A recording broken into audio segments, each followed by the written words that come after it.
যে ছাত্র জনকে প্রকাশ্যে গুলি করা যাবে না, তাদেরকে কোনো প্রকার আহত করা যাবে না, সেই চুপ্পু এই বদমাইশটা তখন পয়সা অর্ডার দিছে। আমরা কি এগুলো ভুলে গেছি নাকি? এই চুপ্পু কিভাবে এই অধিবেশনে আসে সেটা আমরা দেখতে চাই। চুপ্পুর কোন অধিবেশন আমরা অ্যাকসেপ্ট করব না।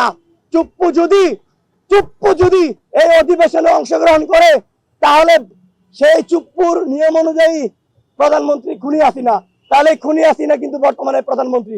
কাজেই চুপ্পু যদি রাষ্ট্রপতি হিসেবে সংসদ পরিচালনা করে তাহলে অবৈধ সেটা হবে, আমরা বলে দিতে চাই।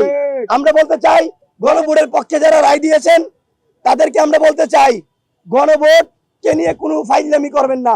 মামার বাড়ির খেলা পাইছেন আপনারা, যা ইচ্ছে তাই মনে করবেন।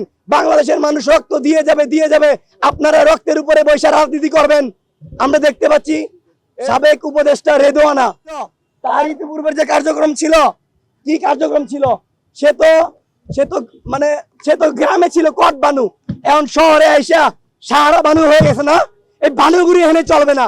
সে কিভাবে বলে যে জুলাই গণ অভ্যুত্থানে জাতীয় নির্বাচনের এখানে সে এবং তার কিছু সংশ্লিষ্ট বাহিনী ইচ্ছাকৃতভাবে ভোট ইঞ্জিনিয়ারিং এর মাধ্যমে একটি রাজনৈতিক দলকে ক্ষমতায় নিয়ে এসেছে।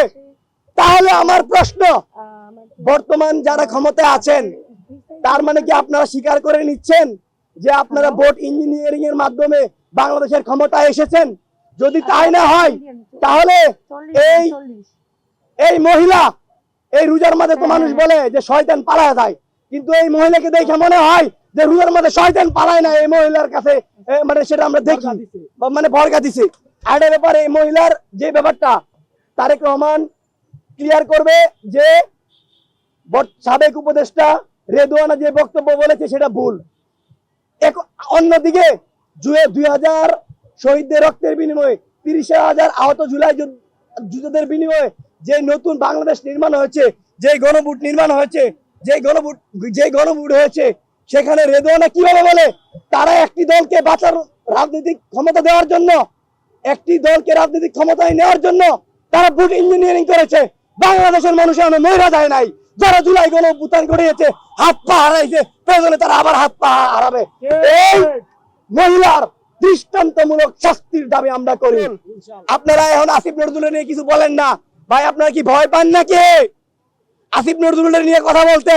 এই আসিফ নজরুল এই জুলাইটা বিক্রি করে দিছে।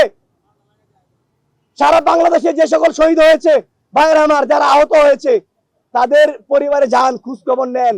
তার উচিত ছিল, সে আইন উপদেষ্টা ছিল, এমন আইন তৈরি করবে যে সকল ফ্যাসিস্ট খুনিরা প্রকাশ্যে দিবালোকে হত্যা করেছে, খুন করেছে, তাদেরকে যেন অ্যারেস্ট করে তাদের তথ্য প্রমাণের ভিত্তিতে তাদেরকে যেন সর্বোচ্চ শাস্তি দেওয়া হয়।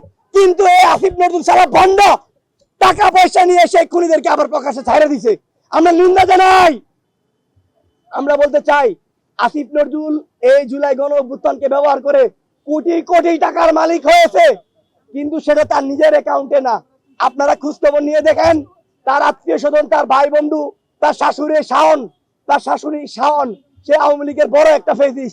সে দায়িত্ব থাকাকালীন পর্যন্ত তার শাশুড়িকে সে শেল্টার দিছে, এখন তো সে নাই। তাহলে শাওনকে কেন গ্রেফতার করা হয় না? এটা আমরা বলতে চাই। অতি দ্রুত শাওনকেও যেন গ্রেফতার করা হয়। আসিফ নজরুলের যে অবৈধ সম্পদগুলো আছে, দুদক যেন অতি দ্রুত সেই ব্যাপারে পদক্ষেপ নেয়। আপনাদেরকে